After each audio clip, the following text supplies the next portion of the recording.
Hello everybody, it is officially that time of the month. It is the beginning of March / end of February whenever I release this and whenever you guys are watching.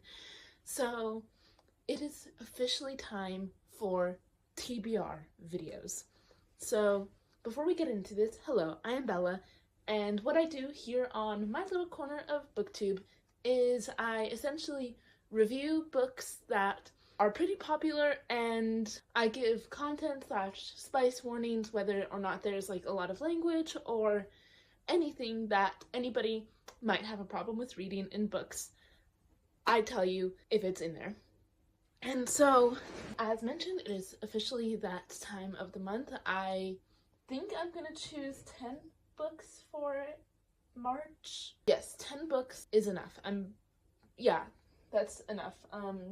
So before we get into it, for Chantel's Read Your Bookshelf Challenge, the prompt for March is time. So if you don't know, I am a part of Chantel Reads All Day, her Read Your Bookshelf Challenge, and essentially what she's doing for each month is each month there is a prompt, and with each prompt you choose a book. Like, it could be from your physical TBR, or it could be like from anywhere, like it could be from your like Kindle or audiobook or whatever, a book that you want to read, but specifically from your physical TBR that fits the prompt. And the prompt for March is time, and so I'm going to read They Both Die at the End because, I mean, there's a time thingy on here. Like, you can see the thingy that you turn, and like time, like it tells time. I don't even know what it's called, but you guys can see. So yeah, I'm gonna be reading, the first book that I'm gonna be reading in the month of March is They Both Die at the End. I'm prepared to cry. I do love books that are gonna make me cry though, so honestly I don't really care.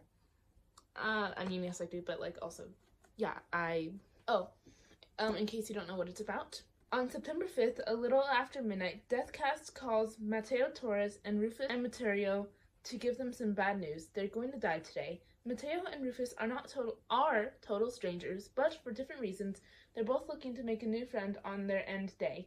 The good news, there's an app for that. It's called The Last Friend, and through it, Rufus and Mateo are about to meet up for one of the last great adventures to live a lifetime in a single day. That idea just sounds so entertaining. Like, well, not entertaining, but just like the premise sounds so good. And so now we have our TBR jar, and let us get into the books as we will choose. We have 9 prompts left, so that was book 1. We're gonna choose 9 books.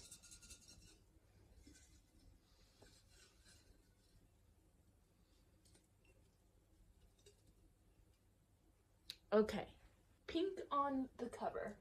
I mean, you could consider this pink, and also this is kind of pink. I don't have a cover where like pink is one of the main covers, except we could go with Northanger Abbey because this is, like, this does have a lot of pink on the actual part that's like not like black and white. So currently our 3 options are Northanger Abbey by Jane Austen, A Tempest of Tea by Hafsa Faziel, and The Serpent and the Wings of Night by Carissa Broadbent. So I think I'm gonna put this away.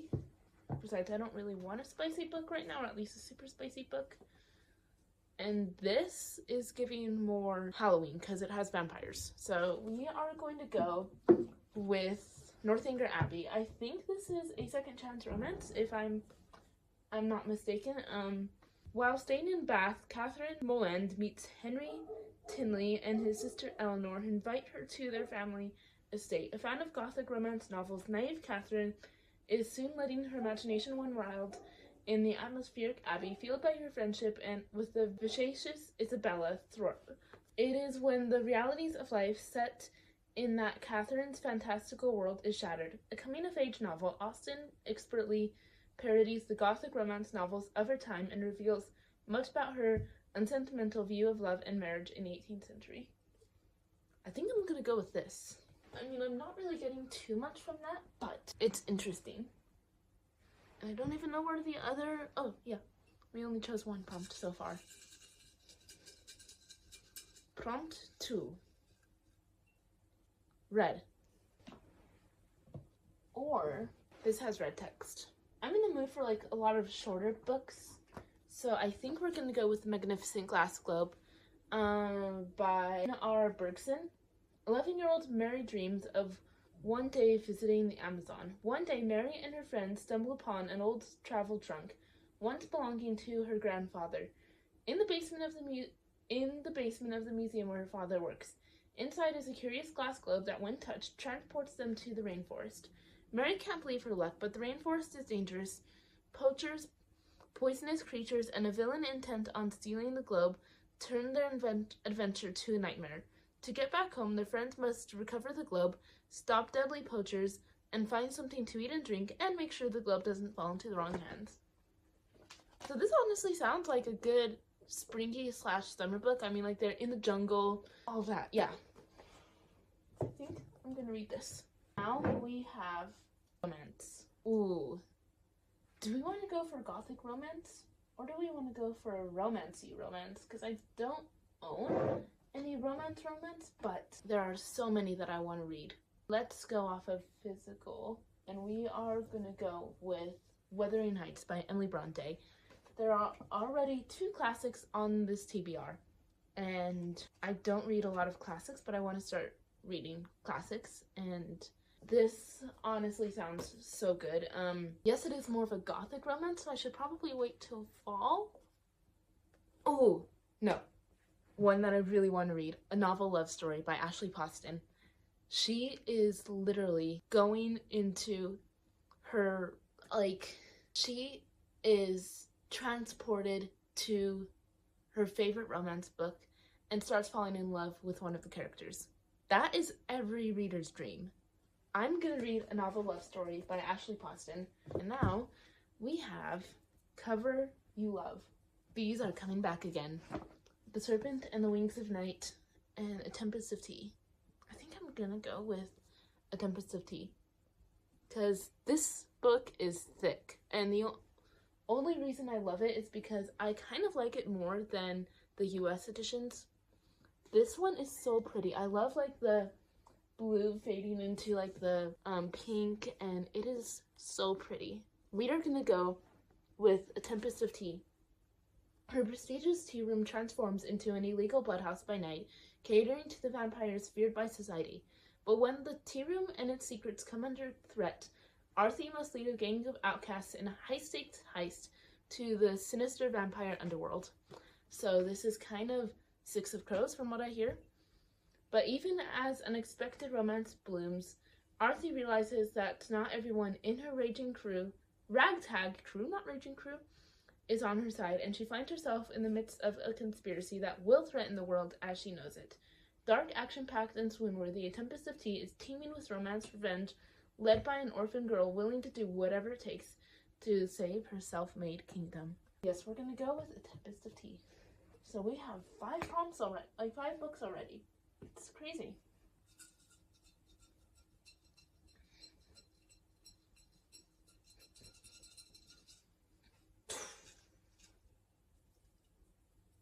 Ooh. Now we have Enemies to Lovers.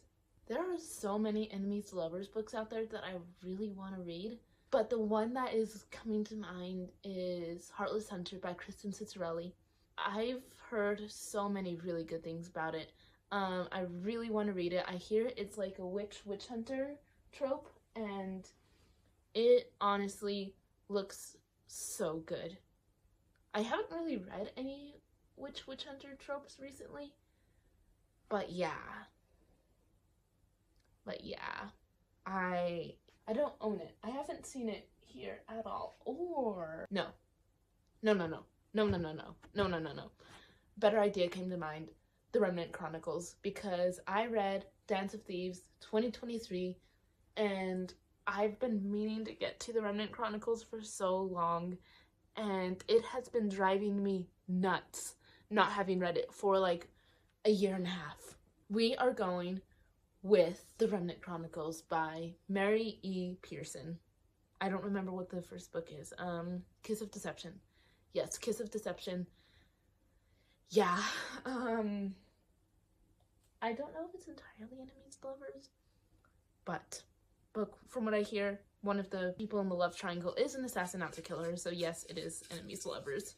I don't know why I just said that. I'm really excited about this TBR, actually.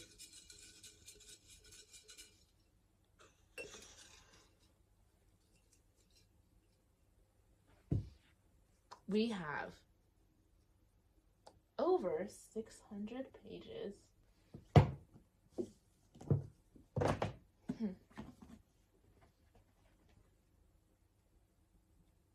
Warbreaker by Brando Sando is over 600 pages. Let's see if Dickens is over 600 pages.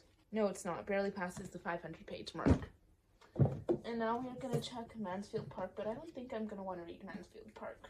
Yeah, no, that's barely past 500 pages. And the only other huge book that I have not read on my physical TBR is North and South, and that is barely 500 pages. So I guess we know that we are going with Warbreaker by Brando Sando. This is looking up to be a very interesting TBR.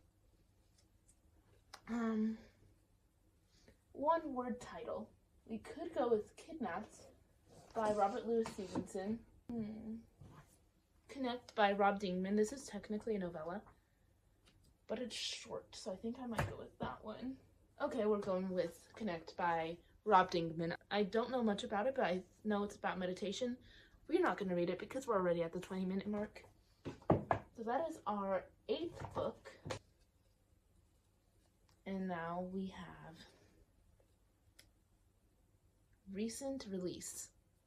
I know what we're going with. It technically hasn't released, but it is going to in March, and that is Sunrise on the Reaping by Suzanne Collins. I love the Hunger Games trilogy. It's what got me into YA, and just like got me into a lot of the books that a lot of the types of books that I read now. And if I hadn't gotten into that, honestly, 50 to 80% of the books on this physical TBR would not even be here. I love the Hunger Games, and I cannot wait to read Hamish's story. I started this series in 9th grade, and when I tell you it has changed my reading journey, it has changed my reading journey. And we have to go with Sunrise on the Reaping for a recent release.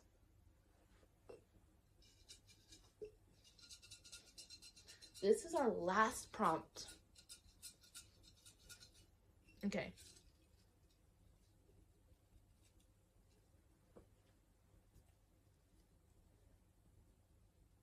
Red on the cover. Ooh.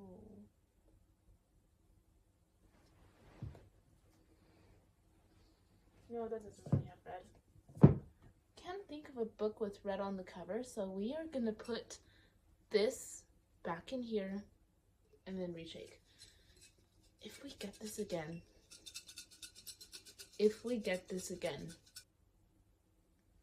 Green on the cover. I think I could do green. So this is like kind of a sea green / blue. We'll put that aside to like maybe, for like a maybe.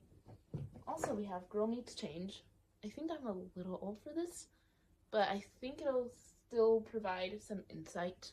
But we already have a nonfiction, so I don't know. Ooh, yes. Speaking of nonfiction, God of the Garden by Andrew Peterson. I will read anything this guy writes. Anything, even if it's his grocery list. I loved the Wingfeather Saga. Actually, I have it right up there. Let me grab it. And yes, this is nonfiction. Let's go into what it is about, and then I will grab the Wingfeather Saga by him. This book, in many ways, is a memoir, but it also is an attempt to wake up the reader to the glory of God shining through his creation. One of the first commands to Adam and Eve was to work and keep the garden. Award-winning author Andrew Peterson and songwriter Andrew Peterson, being as honest as possible, shares the story of childhood, grief, redemption, and peace by walking through a forest of memories. I trust that by telling you my story, you'll encounter yours. Hopefully, like me, you'll see that the God of the Garden is and always has been present, working and keeping what he loves. Sometimes he plants, sometimes he prunes, but in his goodness he intends to reap a harvest of righteousness. I love him. I love him. And it was the Wing Feather Saga that got me into high stakes fantasy. Here's book 1. I have the old editions, which now I can't say are sold anymore. This one was the first book I actually cried to a lot. I rarely cry in books. And every time I reread it, I cry. I know what's gonna happen, and I cry. Okay, it probably wasn't the first book that I had read. Also, the flop, it checks.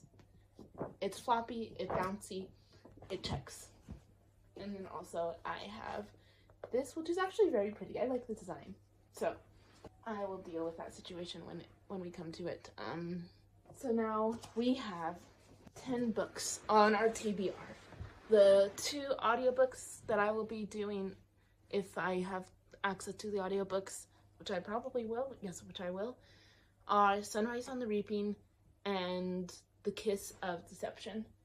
I have been really wanting to read those. Obviously, I cannot physically read Sunrise on the Reaping because it hasn't come out yet, but I am so excited for those. And then for Chantel's Read Your Bookshelf Challenge, we have They Both Die at the End. And then we have Northanger Abbey. Then we have the Magnificent Glass Globe, A Tempest of Tea, Warbreaker, Connect, and The God of the Garden. Yes, I actually have a couple nonfiction books on here. That's honestly surprising because I rarely read nonfiction. But yeah, this. Oh, also we have a novel love story by Ashley Poston. Yes, those are the 10 books that we have on this TBR. I hope you guys enjoyed. And if you want to see my full review and also some of the content stuff that this book may or may not have, or that a certain book may or may not have, then please follow, like, comment, and subscribe. And especially comment if you have a good recommendation for me. And I love you guys so much. Goodbye.